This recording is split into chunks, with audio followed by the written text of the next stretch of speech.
Hi, I'm Philip, one of the directors of Weavers, and thank you for taking time out just to watch this short video about Sauvignon Blanc. Sauvignon Blanc has become really popular in the last 15 years or so, in particular the New Zealand styles, which have really brought the grape variety to the fore.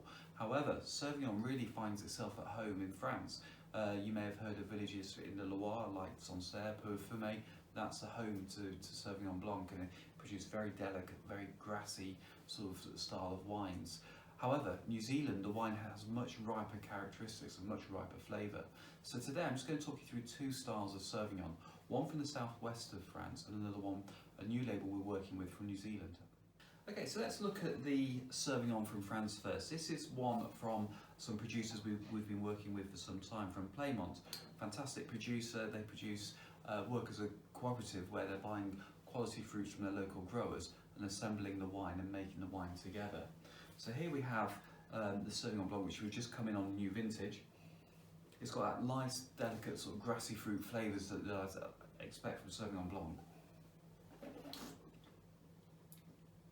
On the palate, lovely citrusy notes on the front, but it's really finishing sort of almost like nettley sort of prickliness on the back palate. Very fresh, very crisp, and a perfect springtime wine.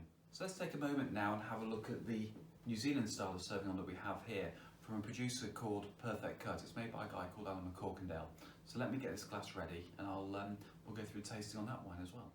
So we're going to look at the New Zealand Sauvignon now. This is from a label that we do called Perfect Cut.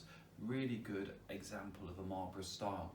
Now, Marlborough is found in the South Island, northern tip of the South Island, and it's really become the home of where Sauvignon Blanc became known as a grape variety in its own right.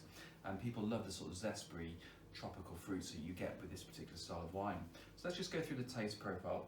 On the nose, lovely kiwi notes, that gooseberry, typical vibrant gooseberry flavour is coming through, and almost a bit of cut grass coming through on the back palate there. On the palate, again, that nice, bright, zesty flavours, and it's very persistent. If you just take your tongue and run it around the inside of your gums, you're really getting that persistent flavour coming through with this style of Sauvignon. Both really good styles of Sauvignons, but both subtly different from each other. Sauvignon as a wine is obviously really good for food and wine matching as well. The basics, if you ever want to try anything basic with food and wine matching, goat's cheese and Sauvignon Blanc is a perfect match, absolutely perfect match. I can strongly recommend that. The other one that you ought to try Sauvignon Blanc with is asparagus as well, so that's worth having a play with as well. You'll find that those two flavours and the fruit all just works together with the cheese and also with the asparagus. It's a really good style to try. Okay, just to finish with, you may have seen recently that Sauvignon Blanc has come on the market as a rosé wine style. Now what's happened is the grape variety, there's almost two types of the grape.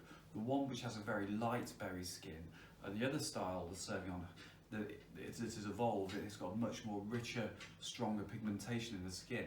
So when you come to make the wine, it actually makes for a very good rosé as well. So look out for this rosé Sauvignon Blanc. We'll do this in a later video, but you'll have a really interesting style of Sauvignon that's made as a rosé.